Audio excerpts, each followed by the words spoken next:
byoroshye nkabyo. Muri smartphone yawe urayishakira muri Play Store cyangwa App Store, andikamo RBA ushakishe, wahageze. Ishimire application ya RBA, aho usanga amakuru ndetse ukanahasanga radiyo zose za RBA, amakuru y'ubukungu, amakuru ya siporo, ay'imyidagaduro. Application ya RBA urayisanga kuri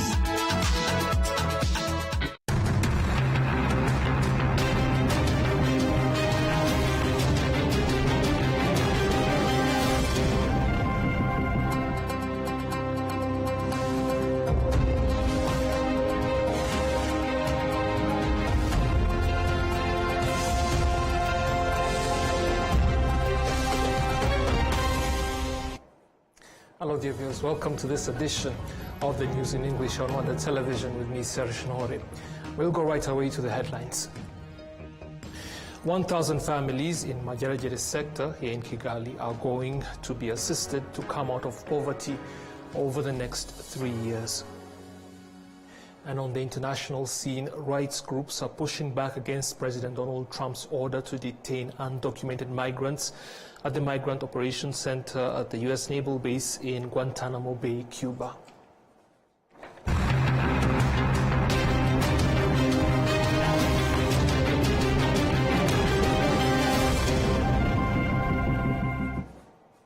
Now the details, as always, it's a pleasure when you're able to join us.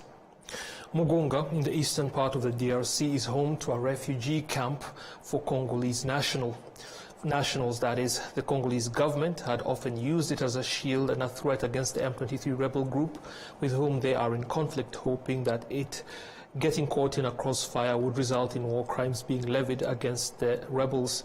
Now those in it and other parts of North Kivu say the M23 have liberated them from oppression, saying the policies the rebels are introducing are already making life much better.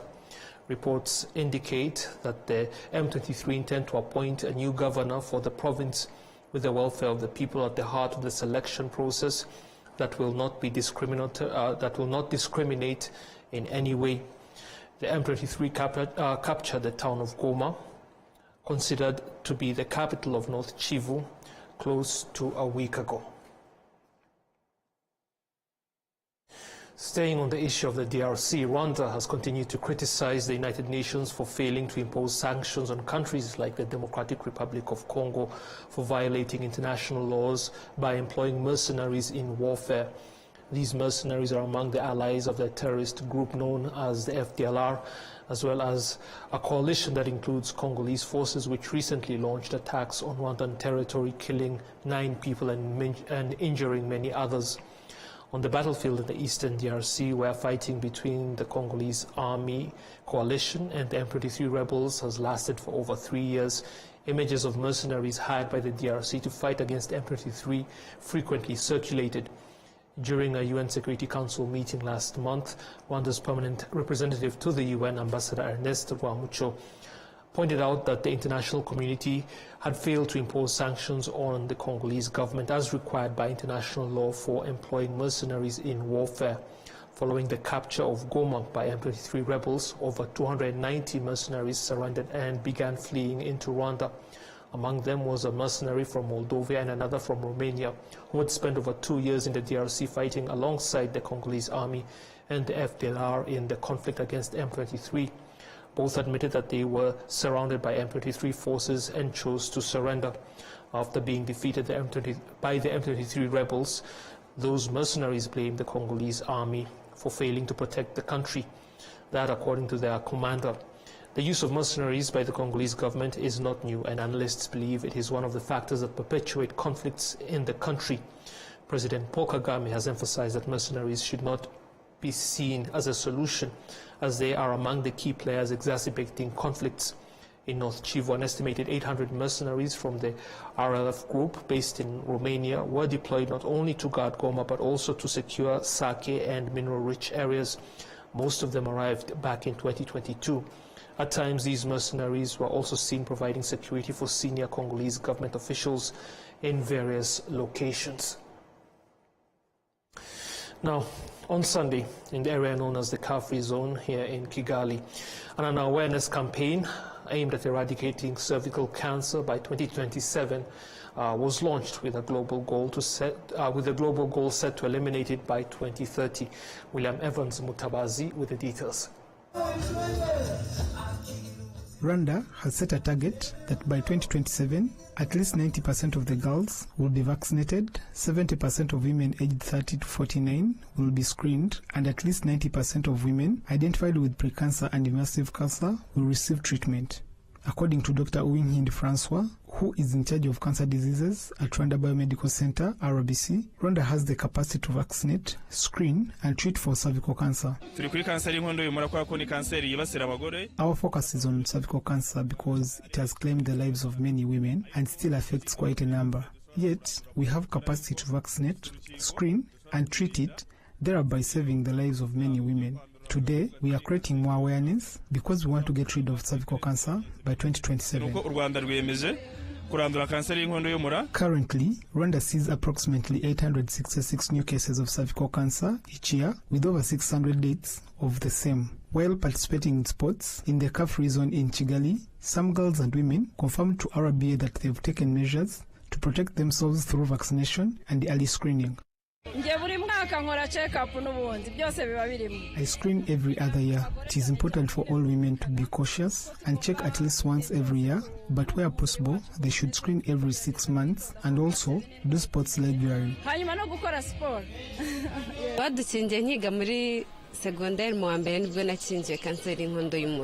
I was first vaccinated against cervical cancer in Senior 1. We were told that people with multiple sexual partners are on high risk of getting cervical cancer. I pledged to abstain, and when I make 30, I'll also go for screening. I have screened because cervical cancer is such a scaring disease. After screening, I was happy with the results because I was safe. For every 100,000 women in Rwanda, 14 are reported to be infected with cervical cancer. The global goal is to reduce this to below 4 women per 100,000 after 2030. William Evans, Mutabazi, RwandaTV News. Thank you, William. Now, Rwandans living in the US have pledged to uphold the values that defined national heroes, striving to follow in their footsteps. They made the commitment at the National Heroes Day celebration held in Washington, D.C., Maryland, and Virginia. Adam Squizera with more. During the National Heroes Day celebration, Ambassador Mathilde Mukanabana, Rwanda's ambassador to the United States of America, urged Rwandans living there to continue striving to build a better Rwanda for all, just as national heroes did. She emphasized that struggle is not about bullets, but also about everyday actions. She cited examples of how Rwandans living abroad can contribute by promoting the country's positive image, sharing accurate information about Rwanda's progress, and countering misleading narratives. Alex Kamurase, Iranian living in the US, stated that Rwanda's progress is a result of the sacrifices made by those who fought for it, who are upholding the values of unity, truth, and justice. He emphasized that each generation carries its own message, and the present generation should learn from Rwanda's heroes to follow the path they paved. So I spoke about heroism and patriotism in brief. My message touched on 3 main things. It touched on the unity of Rwandans. It touched on the truth, fullness of unity. It also touched on the justice that our country enjoys right now. But the message behind that is that those 3 being the pillars of where our country has reached where we are, in my view, it is because we had heroes that made sacrifices, that fought for these values, that upheld them, and that have kept our country together. To achieve continuity, to achieve lasting impacts and results, to achieve sustainability, the youth of today, or the current generation, needs to take it from where it is now. and make even stronger strides forward. But to achieve that, we really have to fully appreciate the values that were incentives for our elders to bring us where we are today. Deborah Mbabazi, a student at Catholic University of America, believes that youth should utilize the tools available to contribute to their country's progress. She and Patrick Wimana highlight social media as one of the most accessible and effective ways to promote Rwanda's development and positive image. As youth, I feel like we have the privilege of being Rwandans, and especially to this country. We are presenting a lot of people who are staying in our countries, and we feel like we have to build our Rwanda. Like most people, they have different informations regarding Rwanda, especially to what is happening in Rwanda. So I feel like we have to be educating people. If we meet people in society, we are meeting like the Westerners, we meet from all around since we are in school. So I feel like we have that privilege to tell them the truth about what is going on. It's upon us telling them that this is what Rwanda is, regardless of what people are saying, but this is what really Rwanda is. And we tell them the truth about our country, the love of people who are in our country, the peace, the cleanness, everything that we have in our country. As the youth, especially the Rwandan youth, we use our social media platform very much. We're always on Twitter, we're always on Instagram, TikTok, all other platforms I can't mention. So other people, especially the Western media, they're the ones who publish news or anything regarding Rwanda, which is not entirely the truth. So it's upon us as the youth to also be part of the changing game, where we're supposed to tell the truth about Rwanda. Rwanda is not entirely how they describe it in the media. No, Rwanda is a lot of things. It's a country of love, country of unity, a country where everyone has a chance to be wherever they want, a country where everyone is safe, especially a country where like women are supported more than any other country. So it's all about our part as Rwandan youth. Let's also take time and defend our country. We're not in the war where we have to hold guns and start shooting at everyone. No, we are here so that we represent Rwanda in everything we do and defend it at whatever cost. The celebration of National Heroes Day featured discussions on the values that defined Rwanda's national heroes and how these principles continue to guide Rwandans in their daily efforts toward the country's ongoing development. Adams Kwizera, RTV News. Thank you, Adams. Now, Rwandans living in Nigeria, along with Friends of Rwanda, also celebrated the 31st National Heroes Day in a ceremony held in the capital of that country. Rwanda's ambassador to Nigeria, His Excellency Christophe Wazivamo, stated that February 1st is a significant day for Rwandans, as it is dedicated to honoring heroism, self-sacrifice, and the commitment of those who liberated Rwanda, restoring its dignity and making it a strong nation. He added that the heroes Rwanda celebrates include those who gave their lives, those who demonstrated wisdom, selflessness, and integrity to build a united, strong, and prosperous Rwanda. He also explained that the acts of heroism continue even today, as Rwandans remain committed to building their nation based on unity, resilience, and development. During a speech, Dr. Otto Viane Muhinda, the representative of Rwandans living in Nigeria, emphasized that the values of heroism in Rwanda and among Rwandans are not a recent phenomenon.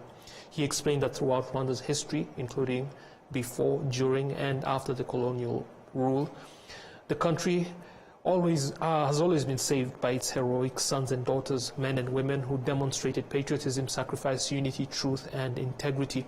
The 31st National Heroes Day was celebrated under the theme, Heroism and Unity of Rwandans, Pillars of Development. Now, as we noted in the headlines, as part of initiatives to support vulnerable families, a total of 800 million Rwandan francs will be used to help 1,000 families in the sector of Mageragere, Nyarugenge district here in Kigali, assisting them to lift themselves out of poverty. Among the families, around 200 are classified as living in extreme poverty. Many of them have struggled to afford basic necessities like health insurance and school fees for their children. The support provided includes hygiene kits, mindset transformation training, school fees for the children, and financial aid of up to 200,000 Rwandan francs as startup capital for income-generating activities. Some beneficiaries have stated that this initiative will help change their perspectives, including encouraging participation in family planning programs. The initiative is part of Nyarugenge District's commitment to poverty alleviation and is being implemented in collaboration with the FXB Rwanda organization. Overall, across Nyarugenge District, a total of 2,600 families are expected to benefit from this program over the next 3 years. The families have made commitments to use the assistance effectively to break free of poverty. Now to business matters, and local wholesalers say they face challenges due to insufficient warehouse space, which limits their sales capacity and forces them to make frequent restocking trips, which usually lead to financial losses. Adam Squizera with the details on that. In the city of Kigali, some business investors have expanded their trade beyond Rwanda, reaching European and Asian markets. However, they face challenges in securing storage facilities, forcing them to import limited quantities of goods based on available storage space. If the cargo carries dangerous goods, it means that transporting such goods is more expensive and takes a long time to arrive. However, if you had warehouses to store our goods, it will be an advantage in itself. However, in the special economic zone in Masoro, Gasabo district, there is warehouses for rent that business owners in Kigali can utilize. One of the owners, Nyaramihigo Jean Bosco, knows that despite the availability of these facilities, some businesses operating in the area struggle with attracting enough customers.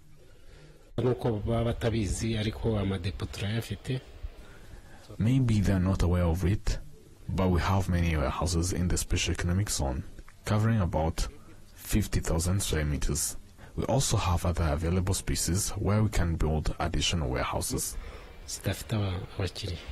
The spokesperson for the Private Sector Federation PSF, Walter Hunde, urges investment in building more warehouses and encourages businesses in the need to seek them in industrial areas where such facilities are available, regardless of the construction site's location.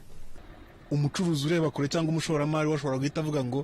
investor could consider building warehouses, but it's important for these warehouses to be located strategically.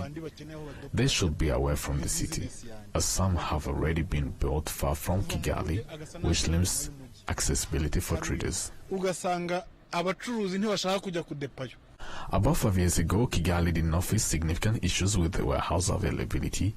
However, as the number of traders exporting goods from Rwanda grows, so their demand for storage space also increases.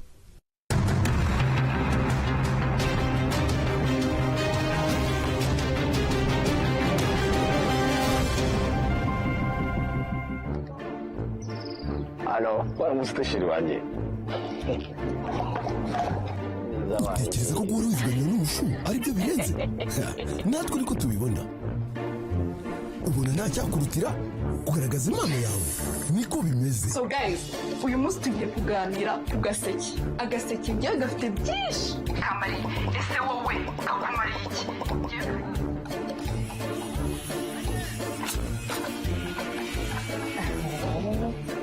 Manudi. Halo Manudi, niba uri kunkura mu kazi? Hero mabusha, byahiye kandi noneho bimeze neza cyane. Ukuntu biri no guhumura. Manudi, urumva nakumva ko ibiryo bihumura koko? Ubona nta cyakutura umwuga wawe. Erega, natwe niko tubibona. Dushyigikiye buri kimwe agaciro mu buzima bwawe na irekure nshya. Buri wese arahishiwe, wikwisondeka. Kanda akanyenyeri 140 urwego, uhitemo agaseke kawe ka packs zo guhamagara. Cyangwa akanyenyeri 345 urwego, uhitemo bando za internet uryoherwe n'umuvuduko wa 4G.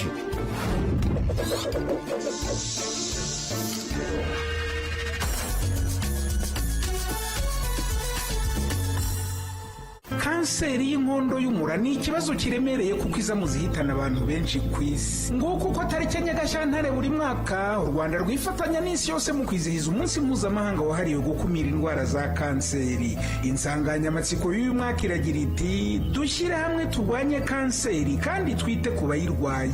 Ni muri urwo rwego Minisiteri y'Ubuzima ku bufatanye n'Umujyi wa Kigali bateguye urugendo rwo gukangurira abaturarwanda twese kwirinda no kwisuzumisha kanseri y'inkondo y'umura hakiri kare. Ruteganya uyu mwaka 2005 hasanzwe habera siporo rusange mu Mujyi wa Kigali. Abagore n'abakobwa bafite hagati y'imyaka 30 na 65 kandi barashishikarizwa kugana ibitaro n'ibigo nderabuzima bibegereye kwisuzumisha kanseri y'inkondo y'umura ndetse n'iyibere. Isuzumisha hakiri kare kuko byongera amahirwe yo kuvurwa ugakira. Ubu butumwa bugejejweho na Minisiteri y'Ubuzima ibinyujije mu kigo cy'igihugu gishinzwe ubuzima RBC.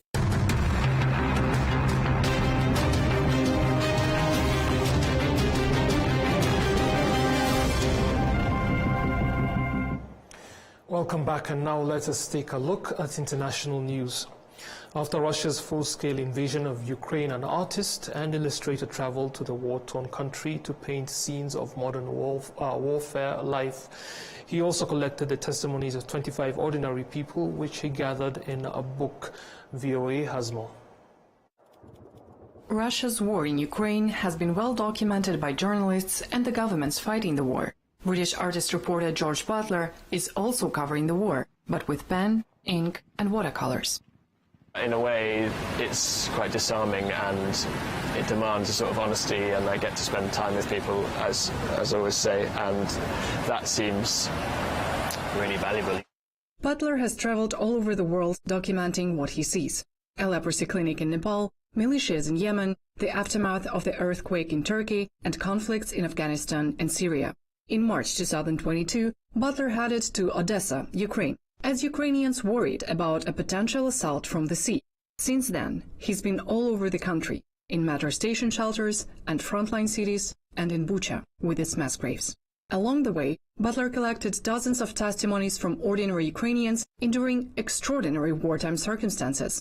4-year-old kid waiting outside the shop in Kupiansk, up to the 99-year-old lady who'd lived 100 years, and described some of Ukraine's history, and then everything in between, doctors and patients and architects. Butler collected 25 of these testimonies in his illustrated book, Ukraine, Remember Also Me. One was from a man named Petro, whom Butler met the morning after a missile attack. There was this old man collecting books that he found on the floor, and they'd been blown out of the window of one of the apartment blocks. And it was his... He just explained how it was his kind of... He was there and he thought that these books were the food for the soul, and would I walk past a loaf of bread if I saw it on the floor? And so he made them into these little neat piles. And then he wandered off, and I just thought that was a... I thought that was a story that wouldn't be on the front page, and yet there was kind of great humanity, great hope behind it. Butler says the book is about the resilience and strength of the Ukrainian people, a testament to endurance and hope in the darkest moments. When I look at the drawings, I remember the things that they have said, so I will sort of carry them around, and I don't necessarily find that a traumatic thing. I found it sort of quite encouraging to have that sort of spirit with me. Maria Ulyanovska, VOA News, Washington. Rights groups are pushing back against President Donald Trump's order to detain undocumented migrants at the Migrant Operations Center at the U.S. Naval Base in Guantanamo Bay, Cuba.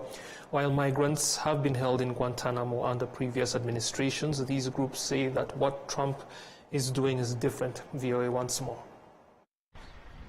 Guantanamo Bay, Cuba is known mostly for housing terror suspects, including those brought in after the 9/11 attacks and members of the Taliban. This week, the U.S. naval base came into focus again as officials prepare the Migrant Operations Center there to detain 30,000 migrants under President Donald Trump's order. It could increase, yes. What would be the maximum? It depends, but countries that won't take back their criminals that they sent into us, you know, they sent them to us. They put them into the caravans and they came in. As sure as you're standing there, they were sent by those countries. Then they're going to be met very harshly with sanctions, etc. Right groups say it's legal under U.S. law to detain a migrant for a short period pending their removal. But if the country of origin is not willing to accept the person, indefinite detention is illegal. In Guantanamo, they say detainees have no recourse. It's essentially a black hole. I mean, you're sending people to a place where they will not have ability to contact lawyers. They'll be out of touch with their families. They'll be completely isolated. And it looks like, from what the president himself said, the intention is to hold them there indefinitely. In the United States, undocumented migrants are held in detention centers and even prisons. The International Refugee Assistance Project says the U.S. has intercepted migrants at sea and held them in Guantanamo before, with numbers in the tens of thousands under the Reagan and Clinton administrations and fewer than 100 under the Biden administration. The organization says what Trump wants to do is different. Up until now, it has never been the case that the United States would apprehend, arrest individuals from within the United States at scale as part of a mass deportation campaign and send people to Guantanamo. That has never been done before. Guantanamo is, quote, the perfect place for criminal migrants, said U.S. Defense Secretary Pete Hegseth earlier this week. We're leading forward on supporting the president's directive to make sure that we have a location for violent criminal illegals as they are deported out of the country. Hegseth and other officials said undocumented migrants who did not commit crimes can also be brought to Guantanamo. Coast Guard, they encounter people in maritime, they can take them straight to Guantanamo Bay. Trump chose Guantanamo because the U.S. is running out of detention space, said White House Press Secretary Caroline Leavitt Friday. Which is a big reason why Congress needs to pass this reconciliation package as quickly as possible to ensure that DHS and ICE have the funding they need to detain these individuals. Democratic administrations under Obama and Biden tried and failed to close the Guantanamo terrorist detention camp that was built by the George W. Bush administration in 2002 following the U.S. invasion of Afghanistan that began shortly after 9/11 terror attacks. Patsy Widakuswara, VOA News, the White House. That brings us to the end of this edition, but before we go, let us again take a look at the headlines. 1,000 families in Majerejere sector are going to be assisted to come out of poverty over the next 3 years. And as we just saw, rights groups are pushing back against President Donald Trump's order to detain undocumented migrants at the Migrant Operations Center at the U.S. Naval Base in Guantanamo Bay, Cuba.